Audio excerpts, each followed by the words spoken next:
नमस्कार मित्रांनो, मी भूषण रमेश महाजन, नाशिक. आज आपण असा विषय चिंतनासाठी घेतलेला आहे की यशाची उधळण तेवढ्यापुरती. कुठलंही कर्म व्यवहार केल्यानंतर आपल्याला त्यामध्ये यश प्राप्त होतं.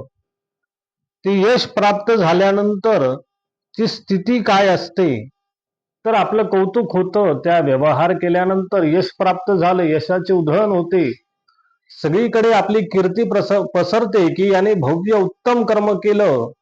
परंतु ते तेवढ्या पुरतं ठेवणं गरजेचं असतं. ते यशाची उधळण तेवढ्यापुरती. ते कर्म झालं, केलं, कौतुकही झालं, ती उधळणही झाली, पण ते तिथे सोडून देऊन पुढे जाणं गरजेचं असतं.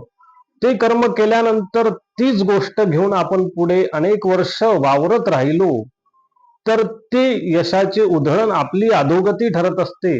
कारण ते केलेलं कर्म आपण अनेक वर्ष, अनेक काळ ते सातत्याने लोकांसमोर मांडत असतो. म्हणजे वर्तमानामध्ये तुम्ही काहीही केलं नाही, पूर्वी भूतकाळात ते कर्म केलं, तुम्हाला कीर्ती प्राप्त झाली. पुढे वर्तमानात तुम्ही काही केलं नाही, तेच घेऊन तुम्ही पुढे मांडत राहिला, सगळ्यांना सांगत राहिला, तर ते आपलं अधोगतीस जाण्यास कारणीभूत ठरतं. कारण यशाची, कीर्तीची उधळण तेवढ्यापुरती बरी असते. ती जर घेऊन पुढे आपण त्यावरच चिंतन करत राहिलो तर मात्र आपलं अपयश आहे असं आपण समजायला पाहिजे. कारण ते तेवढ्यापुरतं आहे हे जाणून घेतलं पाहिजे. कुठलंही कर्म असो, व्यवहार असो, ते केल्यानंतर त्याची कीर्ती आपल्याला प्राप्त होते. पण ते जर आपण कवटाळून ठेवलं तर आपण तिथेच राहतो, आपण पुढे काहीच करत नाही. कारण वर्तमान काळ हीच संपत्ती आहे, लक्षात घ्या. वर्तमानात तुम्ही जे काही कराल तेव्हाच तुमचं भविष्य गतिमान होईल. पण तुम्ही पूर्व भूतकाळात केलेलं कर्म, त्याची कीर्ती घेऊन वर्तमानात राहिला आणि वर्तमानात काहीही कर्म केलं नाही तर मग भविष्य गतिमान होणार नाही. म्हणून वर्तमान हाच विषय पुढे ठेवावा. भविष्यामध्ये काय करायचं याचा आलेख, कल्पना आपल्या अंतरामध्ये असतात, पण त्यामध्ये वर्तमानाचा किती काळ आपण घालवतोय तेही आपल्या लक्षात आलं पाहिजे. कर्माचा आलेख या गोष्टी कल्पनेमध्ये असतात, पण त्या किती वेळ कराव्या आणि कर्म कधी करावं त्यात जास्त काळ जाता कामा नये.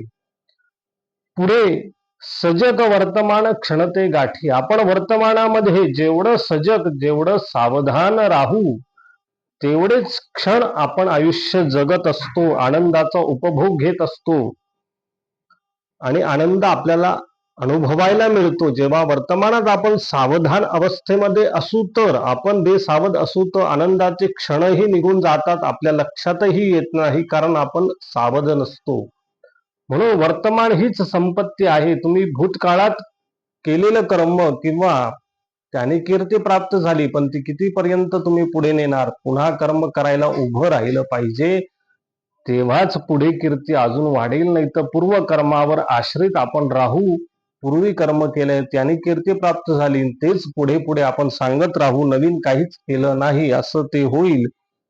म्हणून जीवन आनंद हा सावधानेतून, वर्तमानातून आहे हे लक्षात घेतलं पाहिजे आणि ही खुणगाठ मनात बांधली पाहिजे की आयुष्य हे वर्तमान काळामध्ये आहे. वर्तमान कर्म आपण काय करतो त्यावर पुढचं भविष्य गतिमान होणार आहे हे लक्षात घेतलं पाहिजे. पूर्व कर्मामध्ये तुम्ही एखादं भव्य कर्म केलं, तुम्हाला कीर्ती प्राप्त झाली, सर्वत्र यशाची उधळण झाली, पण ते तेथेच सोडणंही गरजेचं असतं. तेच घेऊन आपण वर्तमानात आणि पुढे भविष्यात चालत राहिलो तर आपण स्तंभी होऊन जाऊ. म्हणजे त्या एका कर्मावर आपण किती वर्ष काढणार? नवीन काहीतरी आपण केलं पाहिजे. म्हणून यश, कीर्ती हे तेवढ्यापुरतंच ठीक असतं. ते एकदा भोगलं की ते सोडून देऊन नवीन कर्माला आपण लागलं पाहिजे. त्यातूनच आपलं भविष्य गतिमान होणार आहे. याविषयी आपण चिंतन केलं की यशाचे उधळण ही तेवढ्यापुरती आहे हे लक्षात घ्या. त्यावर पुढे जायचं नाही तर नवीन कर्म आपल्याला करायचं. धन्यवाद.